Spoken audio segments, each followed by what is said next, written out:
Bonjour, je vais vous présenter notre projet Sargass Lodge.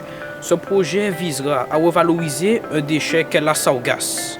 Depuis plusieurs années, nous savons qu'un phénomène de marée brune empêche la continuité territoriale dans nos archipels et ainsi pollue nos littoraux. Nous allons donc revaloriser ce déchet qu'est la sargasse en construisant un gîte en bord de mer dont le matériau de construction principal sera la sargasse. Nos objectifs sont donc de sensibiliser les personnes ayant pris part au projet au développement durable ainsi que les personnes qui pourront aller dans ce gîte, de préserver nos littoraux, de trouver de nouveaux matériaux biosourcés et de réaliser une certaine économie sur les matériaux que nous utilisons. Nous avons donc pour objectif d'utiliser la sargasse comme isolant thermique pour notre lodge. Pour cela, nous avons donc procédé à une méthode que nous avons nommée la méthode 2RST, qui est le ramassage de la sargasse, le rinçage, le séchage, la phase de test à l'aide de bandes de conductivité thermique. En effet, nous avons créé un échantillon de sargasse mélangé à du blanc d'œuf que nous avons pressé à une épaisseur de 20 mm et que nous avons laissé sécher 15 à 20 minutes pour mesurer sa conductivité thermique. Pour un résultat de 0,041 watts par mètre Kelvin, qui est un très bon résultat comparé au polystyrène qui est un isolant utilisé dans la vie de tous les jours, pour une valeur de 0,038 watts par mètre Kelvin.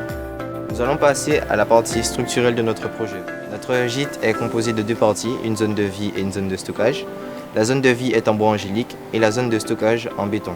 Ce béton a des propriétés particulières car nous avons choisi d'intégrer la sargasse à 5, 10, 15, 20 et 25% sur le volume. Nous cherchons donc à obtenir un béton plus résistant, plus flexible, donc inspiré du béton fibré. Pour réaliser ce béton, nous allons donc introduire la sargasse.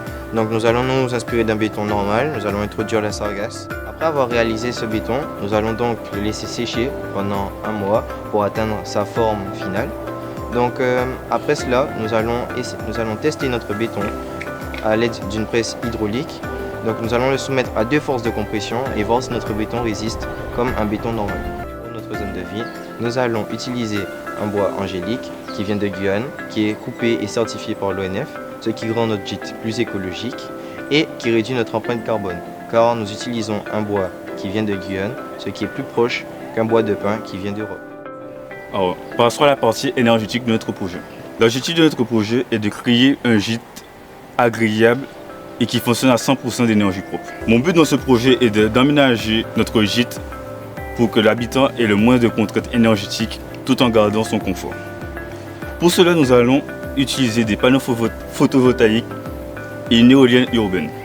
Cela fera que notre gîte sera 100% autonome. Sachant que la majeure partie de la consommation de notre gîte s'effectuera la nuit, malheureusement ici en Guadeloupe, le soleil se couche vers 18h30, ce qui nous oblige à consommer le plus. Dans notre situation, nous allons chercher à stocker le maximum en économisant le plus d'énergie.